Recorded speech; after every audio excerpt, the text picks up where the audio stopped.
Jam antar i kryesisë së Kongresit Botëror të Romëve, po ashtu shkrimtar i komunitetit rom, e jo shkrimtar i komunitetit Magjup, as jo shkrimtar i komunitetit Gabel. Këto dy thënie i kemi dëgjuar këto ditë në insajderin e famshëm, ku miku im i nderuar, shumë i respektuar, zotri Grbovci, edhe zonja e nderuar deputete Safete Hadërgjonaj, përbuzin komunitetin rom me fjalët Gabel dhe Magjup. Kjo është diskriminim klasik që ndodh në shtëpinë numër 1 të shtetit të Kosovës. Unë nuk largohem nga kjo flokë foltore tani, të shoh dikush prej shqiptarëve, kolegëve të mi, SPAK-u, kryetar, pres edhe ndihmën e juaj, që SPAK-u të kërkoni një falje njerëzore. Si kryetari i Kuvendit të Republikës Kosovës, kërkoj falje publikisht komunitetit të rom për çdo lëndim tillë cili ka mujt me ndodh një komunitet jashtëzakonisht lojal i Republikës Kosovës dhe ndi veten pa shtetëpyer. Kërkoj falje.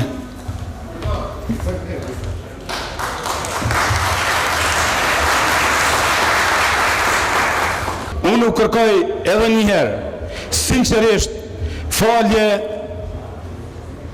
nga zemra dhe shpirti i im dhe shpreh keqardhje për këta që po ndodh dhe nuk e besoj që në një shtet të Evropës mund të ndodh që për një muaj rresht të terrorizohet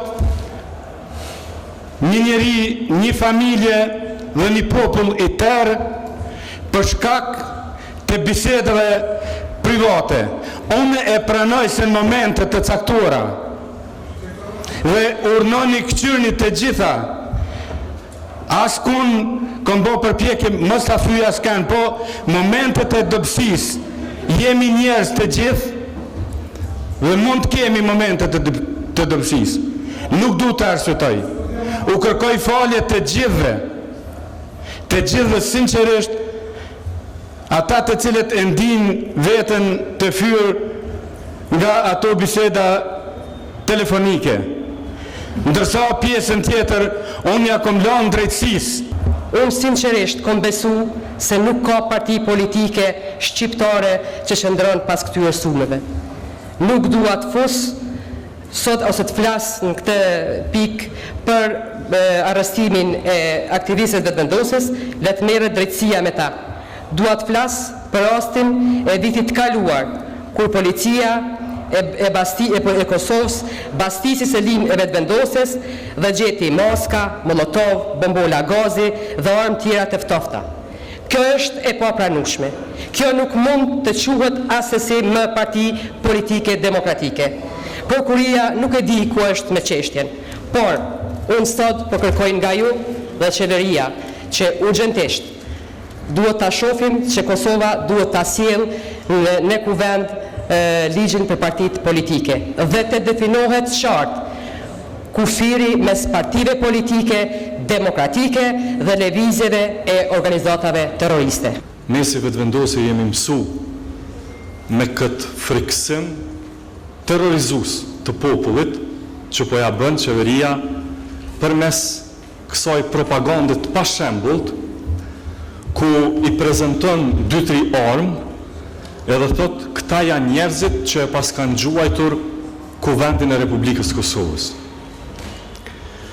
Përpjekja që përmes ekspozimit thjesht të 2-3 armëve të thuhet që fajtore për gjithë këto ngjarje që kanë ndodhur kohë të fundit është një subjekt politik, kjo e fut Kosovën në një rrugë çorre, kisha pas me thonë, për cilën përgjithësinë duhet ta merr qeveria e Republikës Kosovës, mediat policore, të cilat i kontrollon qeveria e Republikës Kosovës dhe agentët që ndodhen tazëm në departamentin antiterror të Policisë Republikës Kosovës, të cilët ne i njohim edhe e dim se si janë punësuar prej këtyre përgjimeve të klanit mafioz Pronto, të zotit Grabovci me shok, të cilët e dim se nuk i kanë vendosur vetëm prokurorët, si Bahri Hyseni, e njerëzit në përkost e në për agjencit pavarura të Kosovës, po i kanë vendosur edhe aty ku do të hetohet krimi brenda policisë të Republikës Kosovës.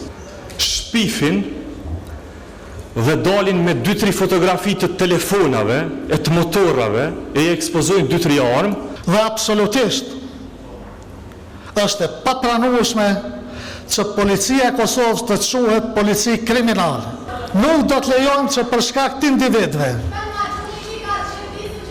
nuk do të lejojmë që për shkak të individëve të njolloset institucioni, as të në përkëmbet institucioni, as të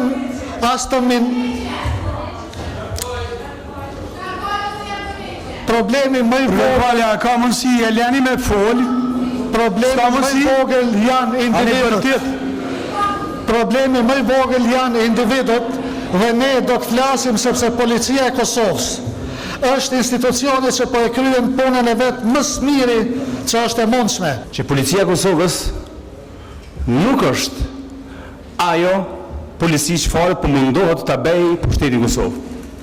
Ka gjetur disa individ, disa eksponent, që me mënyrë dhe forma se si janë graduar për të tregon edhe afera pronto, dhe i kanë nxjerrur para medjave për të kryer detyrën e shefave të shefave. Dhe ata nuk janë policët e Kosovës. Policët e Kosovës janë ata të cilët sot i keni lënë gjithë ditën me kajtë buk të hangër qoshëve të parlamentit dhe i keni lënë gjithë ditën me elementa në kry duke munduar të ktheni kundër popullit vetë.